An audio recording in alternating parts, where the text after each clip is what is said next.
Donc, ça fait suite aussi à l'autre parce qu'on va parler de l'Église. Et Jésus dit, je bâtirai mon Église. Souvent, on pense que nous, on a de quoi faire là-dedans, puis c'est vrai, on a de quoi faire aussi. C'est pas juste Seigneur, il bâtit son Église, mais ça sert des hommes et des femmes pour bâtir l'Église. Mais tout vient de lui. Puis on va voir dans les textes, on va voir que c'est que Jésus, il nous rend co-ouvriers avec lui pour bâtir l'Église. Et pourquoi j'ai décidé de partir cette nouvelle série-là, c'est pour justement, je remarque que dans les derniers temps, beaucoup de gens ne vont plus à l'Église, puis ils se contentent tout simplement d'écouter des messages à la radio, puis sur le net, et ainsi de suite. Puis ils se coupent de la communion des frères. Et puis on sait très bien que la puissance de l'Église, c'est la communion. C'est d'être ensemble. Dieu nous a donné des dons, nous a donné des capacités. Des fois, c'est moins le fun, ça frotte, mais c'est utile pour l'avancement de l'Église. Puis quand je pense à l'Église, je pense souvent aussi à Babel, la tour. Une parole que le Seigneur dit de Babel, des habitants de Babel. Ils parlent seulement qu'un langage. Ils sont ensemble. Et puisqu'ils sont ensemble, il n'y a rien qui peut empêcher d'accomplir ce qu'ils veulent. Il y a une puissance d'être ensemble. Et l'Église, c'est la même chose, une puissance d'être ensemble, une puissance de bâtir quelque chose. Mais le Seigneur, il ne fait pas rien faire sans moi. Oui, on peut faire des choses, mais rien qui le glorifie. Mais ensemble, comment on peut vivre l'Église? Et on va se servir de Corinthiens aujourd'hui, on va se servir de Corinthiens 12, on ne lira pas tout de suite, mais c'est dans un contexte, Corinthiens 12, c'est dans un passage de Corinthiens qui nous montre comment on doit se conduire dans l'Église. Oui, Jésus bâtit l'Église, mais il nous dit comment faire. Il nous donne des dons, puis il nous donne des capacités. Puis Corinthiens 12, c'est dans un passage de Corinthiens 11 qui commence avec la femme, et Corinthiens 14 qui finit avec la femme également. Il y a deux extrémités. Et puis, entre ces deux extrémités, il y a des comportements par rapport à la femme, des comportements par rapport à la table du Seigneur, des comportements par rapport aux dons. Hein? Il nous dit une liste de dons. Comment est-ce qu'on fait ça? On va étudier chacun des dons. On va prendre notre temps, on va étudier ces dons-là parce que je vois que souvent les frères, c'est pas évident les dons.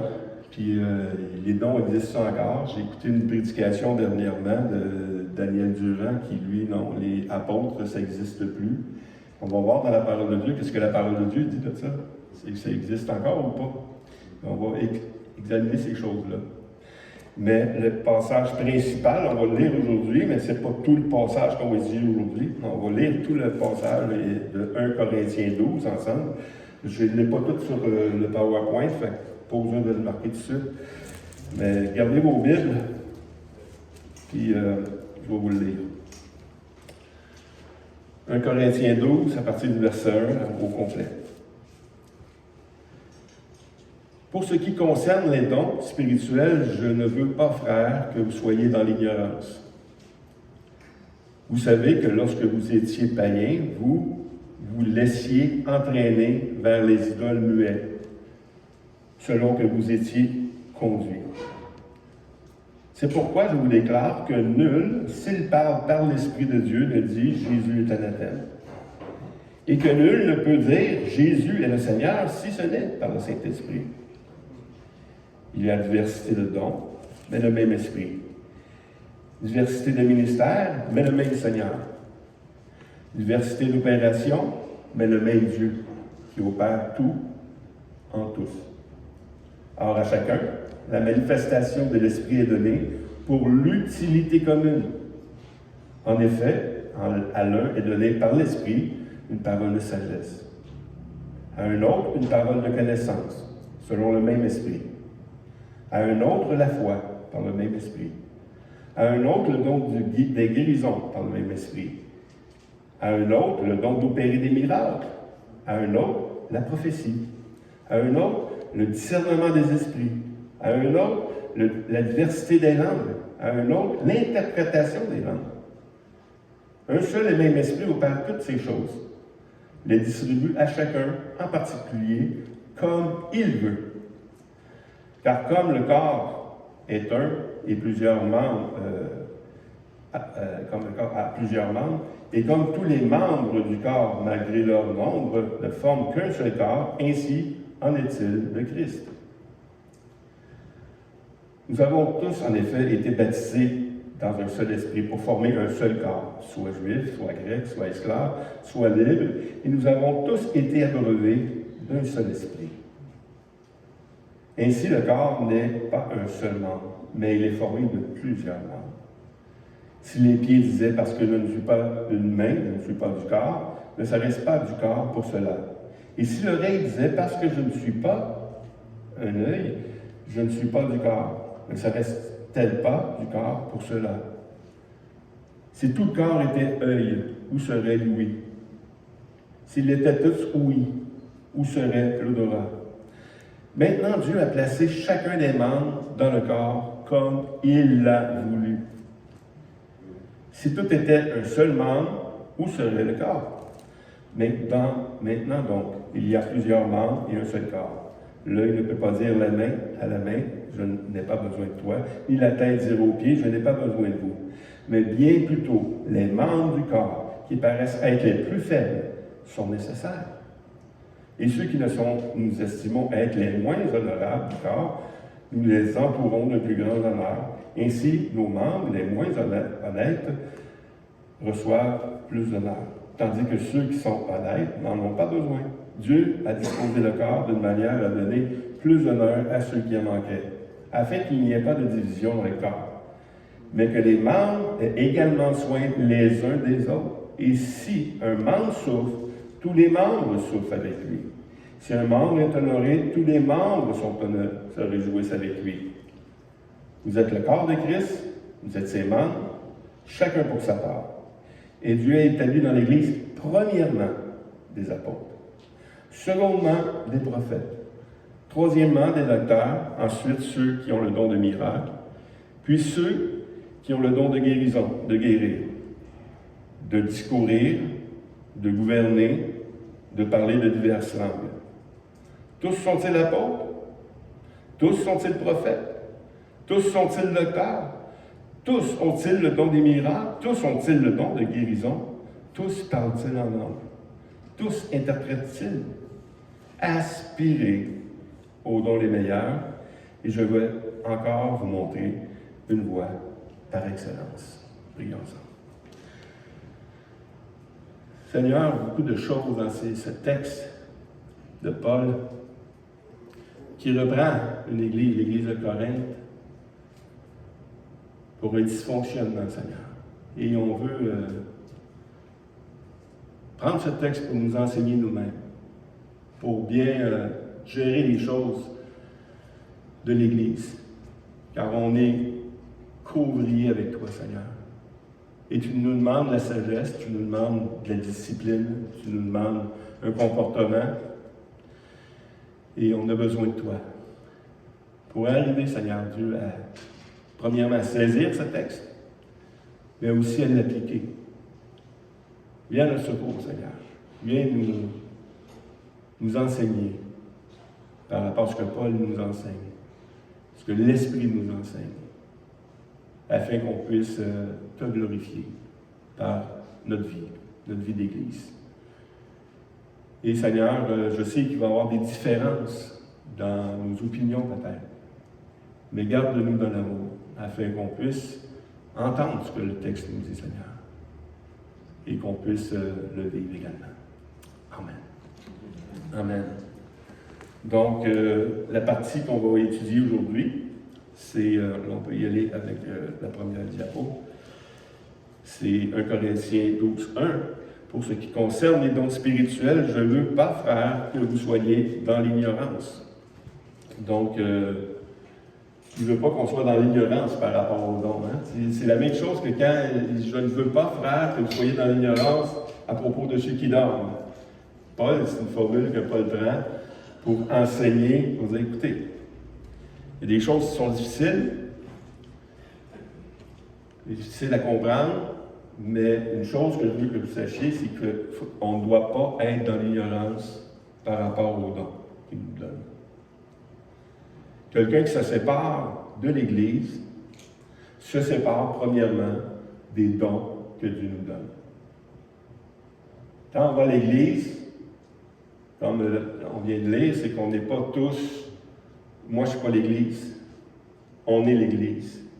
On a tous des dons, on a tous des fonctions, il y en a qui ont plus de dons que d'autres, hein? On va voir ça avec l'apôtre, quand on va définir c'est quoi un apôtre.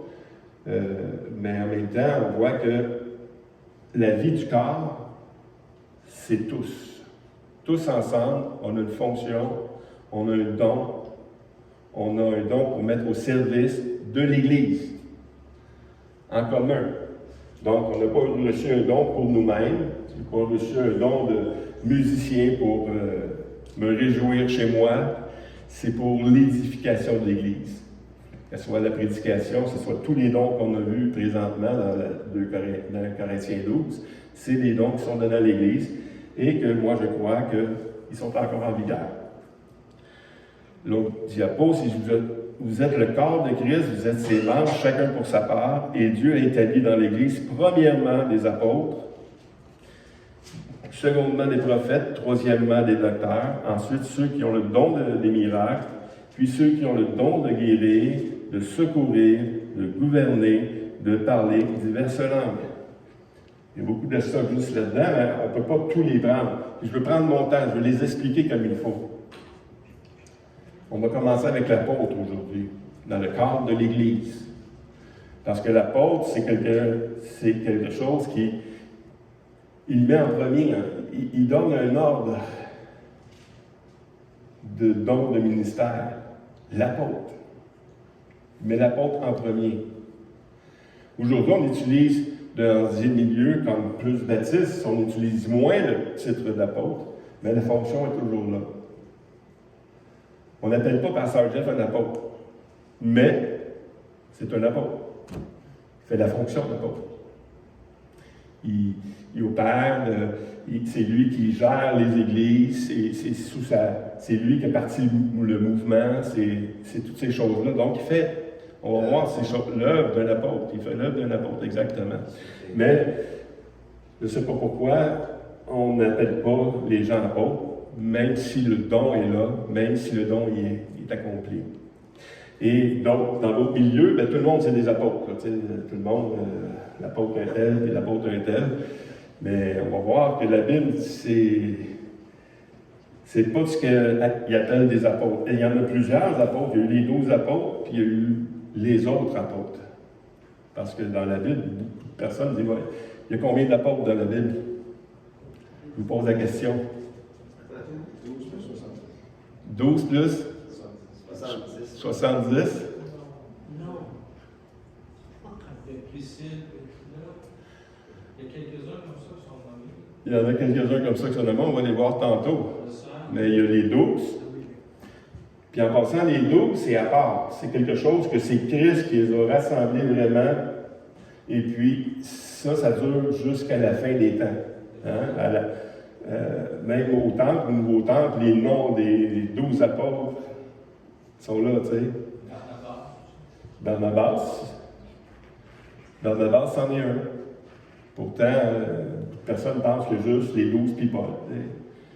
Mais Barnabas, il a été nommé apôtre en même temps que Barnabas. Saul, puis Barnabas, en même temps, le Saint-Esprit est à l'Église, pendant qu'il est en train de jeûner et prier, mettez-moi à part Paul, Barnabas. C'est là qu'ils ont été mis à part pour l'œuvre à laquelle que Dieu les a appelés. Donc, c'est l'Église qui, à partir des 12 apôtres, c'est Jésus lui-même qui les a nommés. Après les 12, on change de rang. C'est les apôtres. que le Saint-Esprit dit à l'Église, mettez-moi à part. On ne peut pas s'improviser apôtre. C'est l'Église qui nomme les apôtres. Et l'œuvre également démontre que tu es un apôtre aussi, hein, parce qu'on va voir ces choses-là également. Un autre texte dans Éphésiens 4, 11 à 16 nous parle de ces dons-là également, puis il commence aussi par apôtre, puis on voit pourquoi ces dons-là sont donnés, Éphésiens 4, 11 à 16. Il a donné les uns comme apôtres, les autres comme prophètes, les autres comme évangélistes, les autres comme pasteurs et docteurs, pour le perfectionnement des saints en vue de l'œuvre du ministère et de l'édification du corps de Christ. Pourquoi Dieu a donné des dons aux hommes? Pour le perfectionnement des saints, en vue de l'œuvre du ministère. Ce n'est pas pour qu'ils se réjouissent, c'est pour le corps de Christ. Jusqu'à ce que nous soyons tous parvenus à l'unité de la foi et de la connaissance du Fils de Dieu, à l'état d'homme fait à la mesure de la stature parfaite de Christ. Donc, ici, un disciple, c'est quelqu'un qui veut ressembler au Maître. Donc, les dons que Dieu a donnés, c'est pour le perfectionnement des saints jusqu'à ce qu'ils soient rendus semblables au Maître.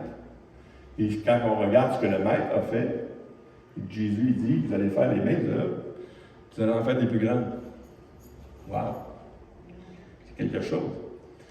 Mais le don qui a été donné, c'est pour ça, aussi suivant, afin que nous soyons plus des enfants flottants et emportés à tout vent de doctrine, par la tromperie des hommes, par leurs ruses, par les moyens de séduction, mais que professant la vérité dans la charité, nous croissions à tout égard en celui qui est le chef, Christ.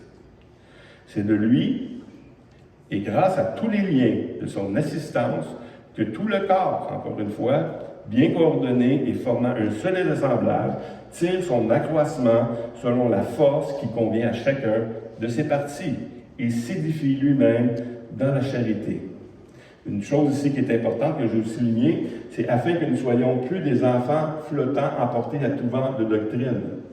Parce qu'il a donné des dons aux hommes, c'est des dons aussi de parole, des dons de ministère. Souvent, on doit se garder des fausses doctrines. Et les apôtres et tous les dons de ministère sont là pour garder les brides, pour garder la vérité. L'Église, en elle-même, ont un mandat de garder la vérité. C'est trop facile de s'éloigner, puis de prêcher n'importe quoi, de prêcher des belles histoires, de prêcher des bonnes choses, des choses qui sont agréables à l'oreille, mais qui ne sont pas selon la vérité. Et une des raisons pourquoi je veux prêcher là-dessus, c'est justement parce qu'il y a différentes églises. Et différentes églises ont différents enseignements. Et comme on va voir que l'Église a un mandat, c'est d'être la colonne de la vérité. Et si l'Église ne garde pas son rang de colonne de la vérité, c'est que tout le monde va pouvoir faire ce qu'ils veulent, prêcher ce qu'ils veulent. Et comment on remarque que les églises sont tellement différentes? Là, j'ai un truc. Je regarde la profession de foi. Une profession de foi petite ouvre une porte large à toutes sortes d'interprétations. Une profession de foi large raccourcit, mais d'une manière étroite, le danger de s'écarter.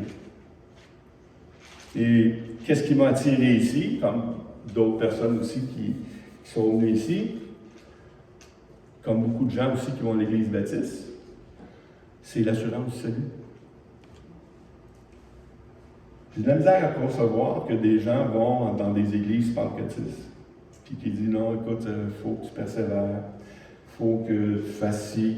Puis si tu meurs, puis tu n'as pas été pardonné, tu ne seras pas sauvé. Genre, on a de la misère. Comment tu peux prêcher des choses comme ça? C'est laid. Mais je vous dis, moi, si je suis allé à l'université Acadia, en théologie, puis un frère qui m'approche de mi-côté, qui s'appelait, il doit s'appeler encore demain,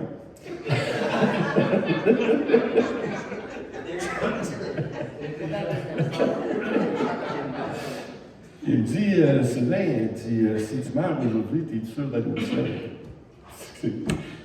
Puis je me moquais de lui. Qu'est-ce que tu dis là? On est à l'université en théologie évangélique, puis tu me demandes si je meurs aujourd'hui, je m'en vais au ciel. Il dit, oui, réponds-moi. Ben oui, c'est sûr, tu sais, quoi. Il dit, parce que je pose la question à beaucoup d'étudiants ici qui vont devenir des pasteurs. Ils ne sont pas sûrs. Ben voyons, non, ils ne sont pas sûrs. Non, ils ne sont pas sûrs parce qu'ils pensent que s'ils meurent, puis ils n'ont pas eu le temps de demander pardon au Seigneur, ils ne seront pas sauvés. Wow! Est-ce que c'est conforme aux Écritures, ça? Pas du tout. Le Seigneur, il est mort pour nos péchés passés, présents et futurs. Oui, si je pêche aujourd'hui, je dois demander pardon au Seigneur. Mais c'est pas pour ça que je vais être pardonné. C'est que ma relation va beaucoup mieux avec le Seigneur et avec les autres.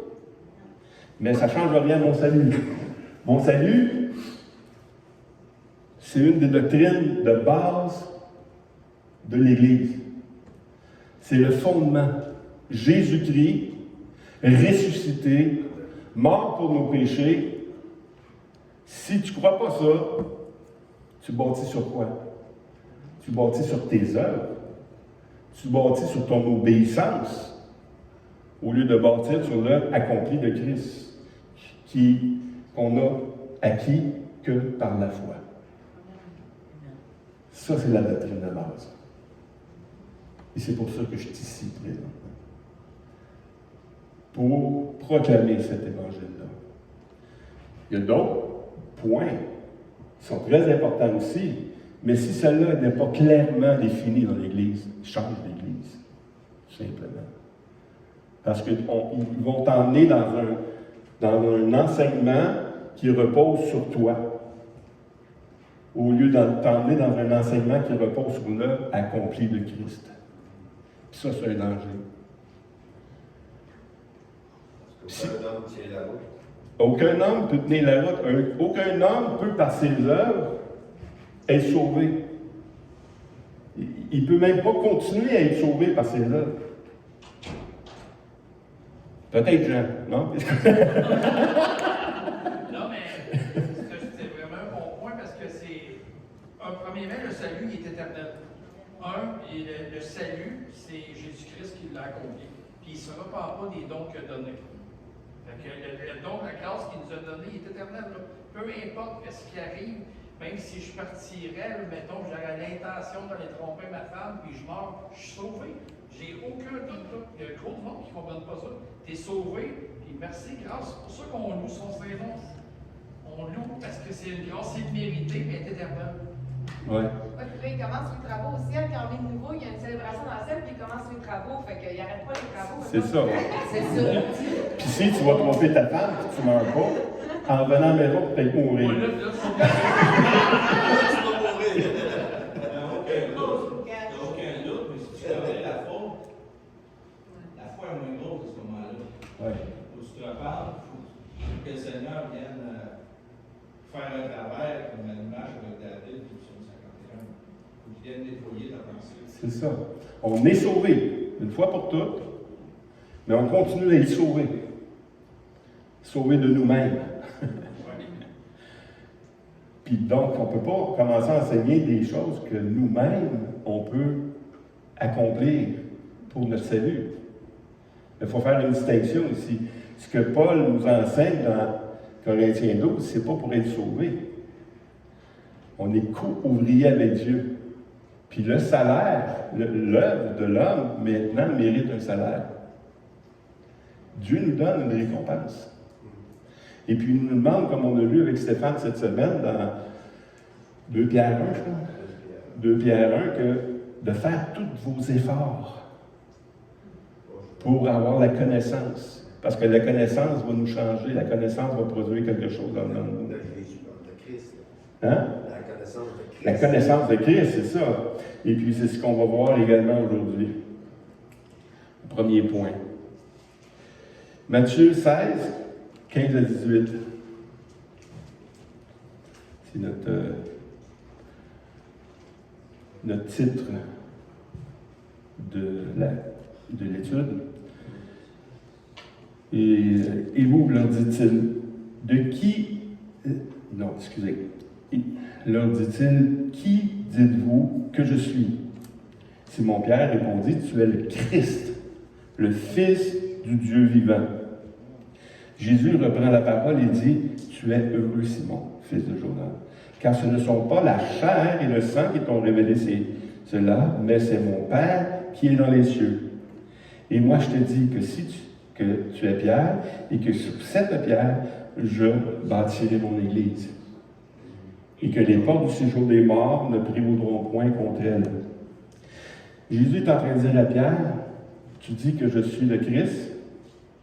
Le Christ, c'est celui qui doit sauver. C'est celui qui doit venir donner le salut au peuple. Tu dis que je suis le Fils de Dieu. Jésus dit, je vais bâtir mon Église là-dessus. C'est pour ça que je vous dis que c'est le fondement. Si tu ne comprends pas bien le fondement de Christ pour chacun de nous, pour l'Église, on va bâtir n'importe comment. Vous savez, quand on bâtit quelque chose, une maison, la maison qu'on va bâtir va dépendre du fondement. Parce que c'est là-dessus qu'on va bâtir. S'il n'est pas solide, c'est dangereux. Puis il nous dit de bâtir sur le roc.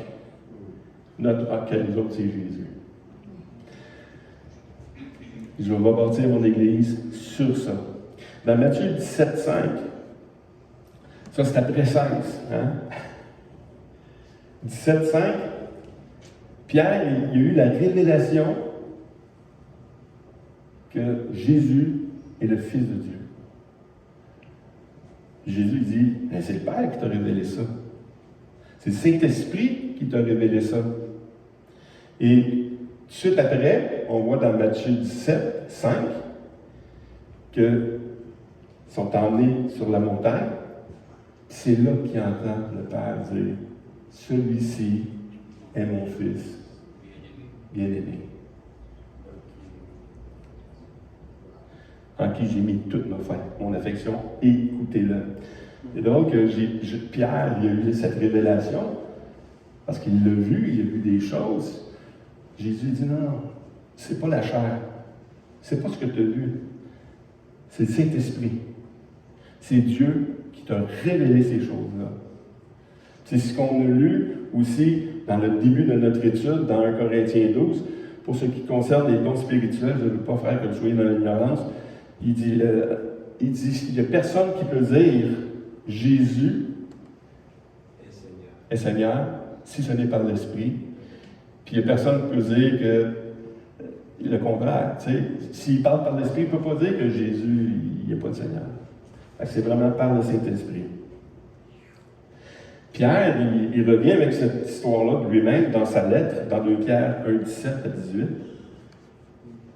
Car il a reçu de Dieu le Père honneur et gloire, quand la gloire magnifique lui fut entendre une voix qui disait « Celui-ci est mon Fils bien-aimé, en qui j'ai mis toute mon affection. » Et nous avons entendu cette voix venant du ciel lorsque nous étions avec lui sur la Sainte Montagne. Il l'a entendu, là, quand il était sur la Sainte Montagne. Et Pierre, c'est quoi Pierre? C'est un apôtre. Puis on va voir dans les caractéristiques des apôtres, c'est quoi un apôtre? Mais après ça, Pierre, il dit quelque chose dans 2 Pierre 1, 20 à 21. Sachant tout d'abord vous-même qu'aucune prophétie de l'Écriture ne peut être l'objet d'interprétation particulière, car ce n'est pas par une volonté d'homme qu'une prophétie a jamais été apportée, mais c'est poussé par le Saint-Esprit que des hommes ont parlé de la part de Dieu. Ça va être l'autre étude après, la prophétie. C'est quoi une prophétie? Mais on voit ici que c'est toujours poussé par le Saint-Esprit que des hommes parlent de la part de Dieu. Dans Actes 1, 21, 22 et 26, on voit quelque chose ici parce que il y en a un qui qui a laissé l'apostolat, qui a laissé son rang d'apôtre, puis il fallait le remplacer, il fallait qu'il soit 12. Le Seigneur en a choisi un. Puis voici ici les caractéristiques de ceux qui devaient être apôtres. Il faut donc que parmi ceux qui nous ont accompagnés tout le temps que le Seigneur Jésus a vécu avec nous. Moi, je ne savais même pas que tout le monde les avait suivis. Je savais qu'il y en avait qui avaient parti, mais tout le temps avec eux, il fallait qu'il soit avec eux tout le temps. Depuis le baptême de Jean jusqu'au jour où il a été enlevé du milieu de nous. Il y en a un qui nous soit associé comme témoin de la résurrection de Christ même. Ils tirèrent au sort et le sort tombait sur Matthias, qui fut associé aux 11 apôtres. Donc c'est quelqu'un qu'il fallait qu'il soit là, qui a tout vu, qui a tout connu, il fallait qu'il soit témoin. Pas j'ai entendu dire, je pense, il l'a vu de ses yeux. À partir du baptême, jusqu'à temps qu'il soit enlevé, qu'il soit ressuscité. Après. C'est quelque chose. Ça faisait partie du mandat. Kuhn, dans son livre sur les dons, nous parle de d'autres personnes. Il parle de Barnabas, comme Daniel l'a dit tantôt. Il y a Silas et Timothée. Pas trop sûr.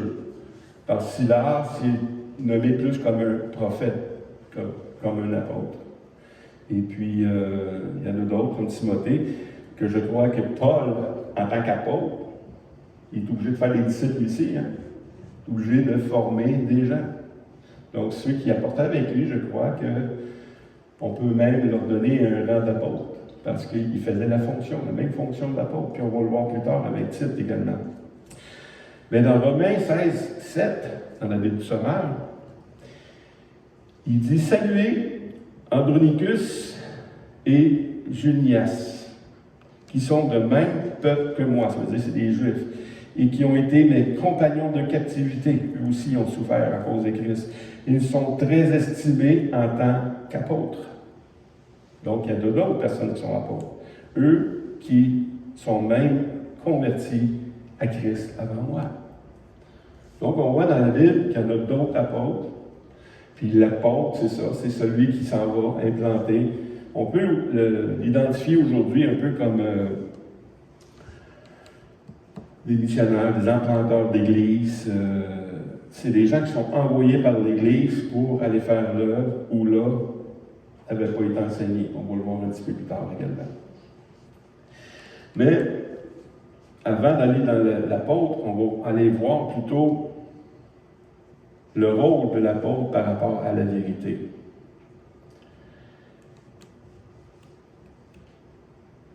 Dans 1 Timothée 3, 14 et 15, il dit « Je t'écris ces choses avec l'espérance d'aller bientôt vers toi, mais afin que tu saches, si je tarde, comment il faut se conduire dans la maison de Dieu, qui est l'Église de Dieu vivant, la colonne et l'appui de la vérité. » C'est tellement important que je veux insister là-dessus. On ne peut pas accepter d'autres pensées par rapport à Christ. Paul en parle également, on va en voir tantôt, mais on ne peut pas accepter d'autres pensées par rapport à Christ. Je connais une église, j'ai été membre de cette église-là peut-être pendant 8 ans. Puis moi, dans ma naïveté, je pensais que tout le monde pensait comme moi. Mais non. Dans la même église, il y a des calvinistes et des arminiens.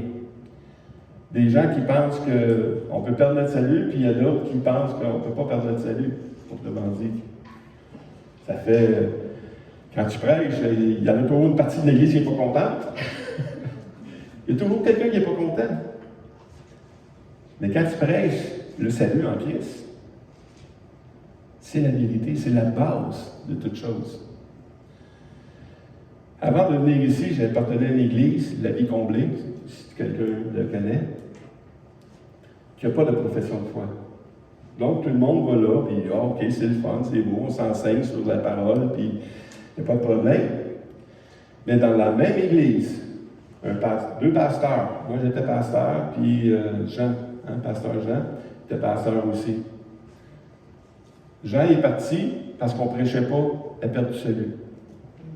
Parce que lui était convaincu que si tu ne persévères pas, tu ne seras pas sauvé. Et moi, je suis parti parce que je ne pouvais pas enseigner l'assurance du salut. Dans la même église, parce qu'il n'y a pas de profession de foi. Les gens vont là, puis c'est pas grave ce que tu crois, pour qu'on soit bon, il y a de la bonne musique, les prédications sont intéressantes, tout ça. Non, non, non. On doit être la colonne de la vérité. La colonne de la vérité. Si l'Église perd ça, on ne sert plus à rien. On va être comme n'importe quel club social, puis on va être là pour nous-mêmes, puis il faut garder la vérité. Puis il faut se faire violence. Puis on doit être prêt aussi à se faire juger les uns des autres. Quand moi je prêche ici, là, le Seigneur, il nous dit, puis je ne sais pas par qui il nous dit ça, mais il dit, ne soyez pas nombreux à enseigner, parce que vous allez être jugés plus sévèrement. Puis, honnêtement, moi, j'aime qu'on partage, puis je remercie en passant ceux qui prennent part à l'enseignement les mercredis. Mais c'est des gens matures, puis je suis sûr que si on le reprend, il va l'accepter. Parce qu'on est tous faillibles à un moment donné. On n'a pas tous la connaissance. La connaissance de la vérité, on l'a qu'en partie. La Bible nous dit. Hein? Jésus est la vérité. Mais on connaît partiellement. Bientôt, on connaît parfaitement. Mais maintenant, on connaît partiellement. Mais un jour, on connaît. Fait qu'on peut se tromper. On peut se tromper, mais on peut se reprendre aussi avec amour. On va le voir avec les dons de prophétie aussi que Paul dit dans l'Église. Le prophète est soumis au prophète. L'enseignant est soumis aux enseignants. Il doit être prêt à se faire reprendre. C'est pour ça que c'est important de bien gérer les choses. On va voir la vie de Paul dans Galates. Paul qui parle que lui qui a eu une révélation aussi par le Saint-Esprit. N'oubliez pas que Paul, quand il parle, l'Église a été à peu près 25 ans sans l'Évangile. Les canons de l'Évangile n'étaient pas faits encore. Hein? Paul, même quand il a écrit aux Corinthiens, ça a pris encore du temps avant que les Évangiles ça soit mis en canon. Là. Donc, c'est difficile un peu, puis il y avait des prédications, il y avait des enseignements, mais la manière de recevoir le message de Dieu était par prophétie. Oui, il y avait les lettres qui circulaient, il y avait des parties. Mais quand une partie d'un enseignement, nous, ce qui arrive, comme on est en train d'étudier un Corinthien ici, on a tout le reste de Corinthiens pour se fier. On est-tu dans la bonne chose, là, où je suis en train de me servir d'un texte sorti d'un contexte pour prêcher ce que je veux, tu sais. Et quand tu as juste des lettres comme ça peut faire ça. Mais quand tu interprètes bien les Écritures, c'est à partir des autres Écritures.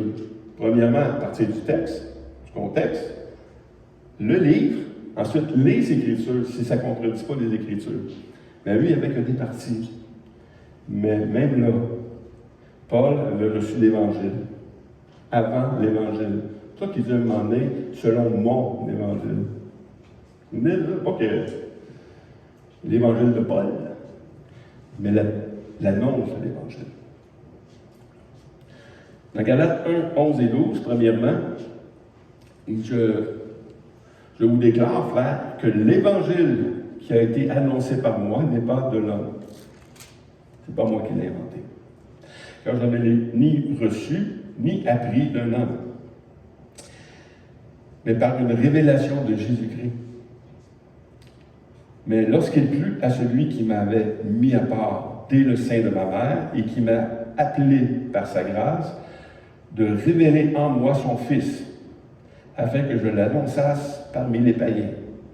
Aussitôt, je ne consultais ni la chair, ni le sang, et je ne montais point à Jérusalem vers ceux qui furent apôtres avant moi. Mais je partis pour l'Arabie, puis je revins encore à Damas. Qu'est-ce que Paul est en train de dire ici? C'est que la révélation que j'ai eue, ça vient du Seigneur. Nul, s'il parle par l'Esprit, il va dire Jésus est Nathan, et s'il parle par l'Esprit, il va dire Jésus, le Seigneur. Et c'est par une révélation. La même chose que Pierre a eu cette révélation que Jésus est le Fils de Dieu. Paul a eu la même révélation que Jésus est le Christ, le Fils de Dieu. Puis il dit, je n'ai pas été enseigné par quelqu'un, là. C'est le Saint-Esprit qui m'a enseigné. C'est Christ lui-même qui m'a donné cette révélation-là. Puis il continue en disant, non, je n'ai même pas consulté la chair, c'est-à-dire, ceux qui étaient apôtres avant moi, là, je ne suis pas allé voir tout de suite. Je suis allé faire l'œuvre. Dans Galates 1, 18, 19, il dit un peu plus tard, 3 ans plus tard, je montais à Jérusalem pour faire la connaissance de Céphas, c'est-à-dire Pierre. Et je demeurais 15 jours chez lui, mais je ne vis aucun autre apôtre, si ce n'est Jacques, le frère du Seigneur. Donc, il a déjà vu Pierre, mais ce n'est pas de Pierre qu'il a eu son enseignement. Mais plus tard, il arrive quelque chose à l'Église. Puis il y a des gens qui veulent ajouter à l'Évangile, à Christ, à l'œuvre accomplie de Christ parfaitement. Puis là, ben, ça fait de la bisbille dans l'Église. Là, ce que Paul va faire, c'est qu'il va monter à Jérusalem. Puis regardez bien ce qu'il dit, c'est intéressant. 14 ans après, je montais de nouveau à Jérusalem avec Barnabas, ayant aussi pris Tite avec moi, et ce fut d'après une révélation que j'y montai. Je leur exposai l'Évangile que je prêche parmi les païens. Je l'exposai en particulier à ceux qui sont les plus considérés, afin de ne pas courir ou d'avoir couru en vain. Wow. 14 ans après. Imaginez-vous, là. Oui, Paul, il est entouré de Barnabas, il a fait du ministère avec lui. Oui, il est entouré d'hommes de Dieu qui connaissaient la vérité de tout ça. Mais l'Église est fondée premièrement sur quoi? Les apôtres et les prophètes. Donc, ce que j'enseigne, là, je peux me tromper, je vais aller voir les apôtres. Pourquoi? Parce que je ne veux pas courir et avoir couru en vain. Il met même l'idée des apôtres, qui sont la colonne de la vérité aussi. Parce que notre foi est fondée premièrement sur les prophètes et les apôtres.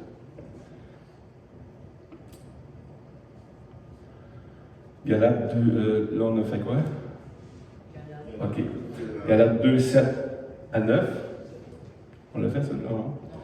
Au contraire, voyant que l'Évangile m'avait été confié pour les circoncis comme à Pierre pour les circoncis, comme à Pierre pour les circoncis, car celui qui a fait de Pierre l'apôtre des circoncis a aussi fait de moi l'apôtre des païens, et il a reconnu la grâce qui m'avait été accordée, Jacques, Céphas et Jean, qui sont regardés comme des colonnes. Colonnes. On a vu c'est quoi les colonnes? Colonnes, l'appui sur lequel nos choses, on doit s'appuyer. Me donnèrent à moi et à Barnabas la même association, afin que nous allassions, nous vers les païens et eux vers les circoncis. Les apôtres, qui sont les colonnes, avaient le mandat, comme l'Église. Puis on va le voir ici dans Éphésiens 2, 19 et 22. Ainsi donc, vous n'êtes plus des étrangers ni des gens du dehors, mais vous êtes concitoyens des siens, des saints, gens de la maison de Dieu. Vous avez été édifiés sur les fondements des apôtres et des prophètes, comme on a dit tantôt. Jésus-Christ lui-même étant la pierre angulaire. En lui, tout l'édifice bien coordonné s'élève pour être un temple saint dans le Seigneur. En lui, vous êtes aussi édifiés pour être une habitation de Dieu en esprit. En lui, on est l'Église. Jésus est la pierre. La même pierre que Jésus dit, je bâtirai mon Église. Jésus, le Christ, le ressuscité, je bâtirai mon Église. Et Paul avertit les Corinthiens, chapitre 15, 1 et 2. Je vous rappelle, frères, que l'évangile que je vous ai annoncé, que vous avez reçu, dans lequel vous avez persévéré et par lequel vous êtes sauvés, si vous la retenez telle que je l'ai annoncé. Autrement, vous auriez cru en vain. Wow! C'est pas qu'ils vont perdre votre salut, c'est que tu n'as rien compris du départ. Si tu veux rajouter à l'œuvre de Christ, comme on a dit tantôt, tu vas avoir cru en vain, tu vas avoir bâti sur rien. Parce que le fondement, c'est Christ. Et si l'œuvre de Christ, tout accompli, acquis par la foi, n'est pas ton fondement, tu vas avoir simplement bâti en vain. En vain. Pour rien. Et ce qui est dit aussi au début de la lettre des Corinthiens, car nous sommes ouvriers avec Dieu, comme on a dit au début, vous êtes le champ de Dieu, l'édifice de Dieu, selon la grâce que Dieu m'a donnée. J'ai déposé le fondement comme un sage architecte, et d'autres ont bâti dessus, mais que chacun prenne garde à la manière dont il bâtit dessus. Car personne ne peut poser un autre fondement que celui qui a été posé, savoir Jésus-Christ. Or, si quelqu'un bâtit sur ce fondement, c'est-à-dire Jésus-Christ, un coup, tu as Jésus-Christ, tu bâtis, tu peux bâtir comme tu veux, mais si tu bâtis sur ce fondement, avec de l'or, de l'argent, des pierres précieuses, du bois, du foin, du chaume, l'œuvre de chacun sera manifestée, car le jour le fera connaître, parce qu'elle se révélera dans le feu, et le feu éprouvera ce qu'est l'œuvre de chacun. Si l'œuvre bâtie par quelqu'un sur le fondement subsiste, il recevra une récompense. Si l'œuvre de quelqu'un est consumée, il perdra sa récompense. Pour lui, il sera sauvé, mais comme à travers le feu. Voyez-vous, il faut bâtir sur le fondement de la parole, le fondement de Christ, la pierre angulaire. Maintenant, il nous dit, bien là, faites attention comment vous allez bâtir. Parce que la manière dont vous allez bâtir, ce n'est pas votre salut. Là. Le salut, c'est la pierre. Maintenant, ce que vous allez faire, c'est la manière dont vous allez bâtir va être éprouvée. Puis chacun va recevoir la récompense. La récompense que chaque Église, chaque personne individuelle et chaque Église, on a des ministères particuliers. Il y a des églises, on regarde, mettons, Nouvelle Vie à Longueuil. Moi, je sais la mission, je sais d'où vient la mission, je sais comment ils ont eu la mission, puis ils ont décidé d'accomplir la mission, puis Dieu a béni. Hein? Même Claude, il était là, puis il priait, puis il ne savait même plus. Il y avait, je pense, 300 personnes, puis il dit, je ne sais pas comment aller plus loin, puis il a prié le Seigneur. Puis c'est venu aux oreilles de David Wilkerson, puis David, il a dit, écoute, viens voir, moi, te le dire. Parce que le Seigneur va te répondre.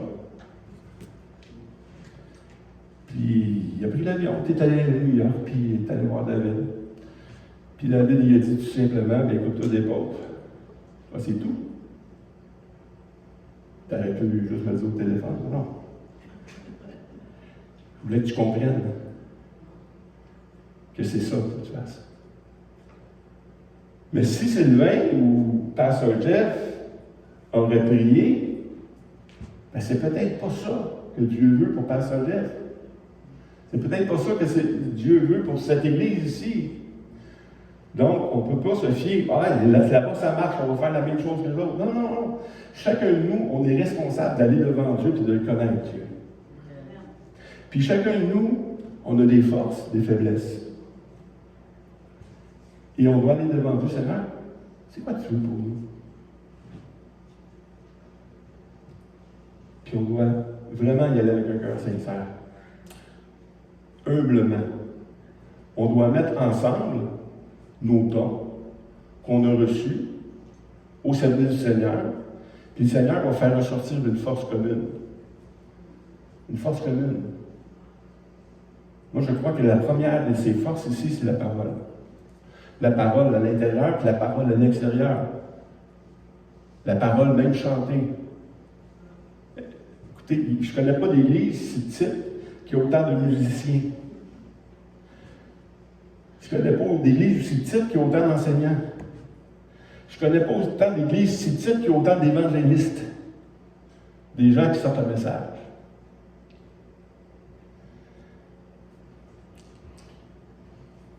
Loué soit l'Éternel. Merci Seigneur.